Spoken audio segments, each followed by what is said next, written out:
манайхаа би өнөөдөр имлэг рүү явахдаа юу авч явж байгаагаа та нарт харуулъя. За хамгийн эхлээд цүнх хэрэгтэй. Энд бол хүүхдтэй холбоотой бүх зүйлээ хийгээд аваа явна. Ер нь бол эхний нэг орчим жилдээ бол энэ цүнхнээс салдаггүй байгаа. За энэ дотор хамгийн түрүүнд ингээд хүүхдийн хувцснуудыг бэлтгэсэн байгаа. Миний хувьд жишээ нь ингээд аймстэй, аймс, малгай, боди бас жижигэн маа, гүмэд зэрэг юм юмнуудыг бэлтгэсэн байгаа л хэдийнэ. За тэгээд энийг ямар ч тач бүх хувцаа хийсэн байгаа. За тэгээд ер нь бол энд бол нэг юм хажуудаа ногоон зурастай даавгаар үлгийдэд хүүхдэд өгчдөг. Тэрэн дээр нэмээд би бас юм даав авсан. Тэгээд том үлгий бол надад байгаа. Гэхдээ тэрийг бол авч явахгүй. Ягаад гэвэл тэрийг үлгийдэд машин суулгах боломжгүй. Хүүхдийн яраа хүүхдийн тийм суудал дээр суудаг байхгүй. Тийм учраас надад зузаан гадуур нөмсөх юм боди. Энэ боди. Тэгээд энэ жоохон том гэхдээ зүгээр. Энэ боди аваад гадуур нь энэ нөгөө жоохон цастай хэрэг сэрэг хөдрөөл кар сит буюу нөгөө суудалтаа энийг ингээд байрлуулад хүүхдээ энэ дотроо ингээд хийгээд энэ хүнчлөөр ингээд бучаад машинаа ингээд аваа явчихна. Тэгэхээр энийг авч байгаа. Үлгийг болохоор гэртээ ирээд яг нөгөө нэг ойрхон гэрийнхаа гадаа гаргахдаа хэрэглэн гэж бодож байгаа. Өмнөх охин дээрээ гэсэн яг тийж хэрэглэдэг байсан. За тэгээд нөгөө хүүхэд ер нь айгүй жоохон байдаг болохоор энийг кар ситнийхаа ингээд ард тавьчихдаг. Тэнгүүд толгой ингээд хоёр тишээ болдоггүй. Энийг юм уу? Энэ надад юм хоёр төрлөө энэ хоёрын байлныгийг ингээд тавиад хүүхдийн толгой холбохгүй явж болно гэсэн үг. За тэгээд энийг ямар ч энэ хоёрыг хоёулын хийж гэж бодсон.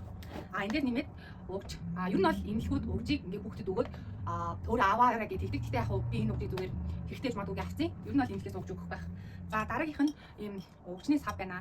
Эмнэлэгт одоо нэг хоноо хэрвээ гарах юм бол өгч хэрэглэх баг шаардлагагүйгээр гэртээ ирээд хүнд нь хэрвээ гайгүй ороо явчих юм бол нэг их бас эхний хэд өдөрт хэрэггүй байх магадлалтай. Гэхдээ юмыг хийж мэдгүй хүүхэд ямар нэгэн зүйл тохиолдоод эмнэлэгт олон хонох болох ч юм уу тэгэх юм бол өгч болон найруулдаг сүү хэрэгтэй байх.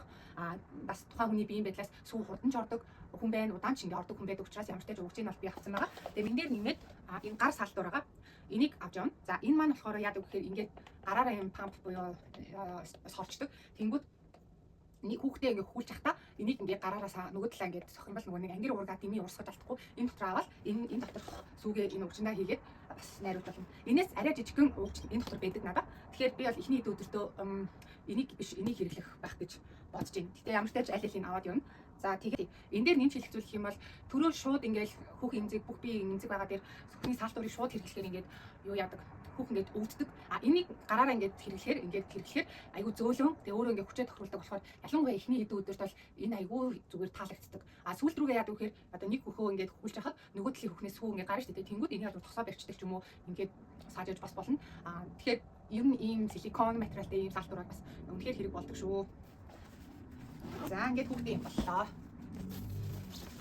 Амттай төрөөд хүүхд минь эрүүл сарал гараад ирлээ гэж бодоход дараагийн арга хэмжээ би өөр дээр авах хэрэгтэй байдаг. Тэгэхээр өөрийгөө сайн тордоод өөрийгөө сайн арчлах нь аягүй чухал байдаг.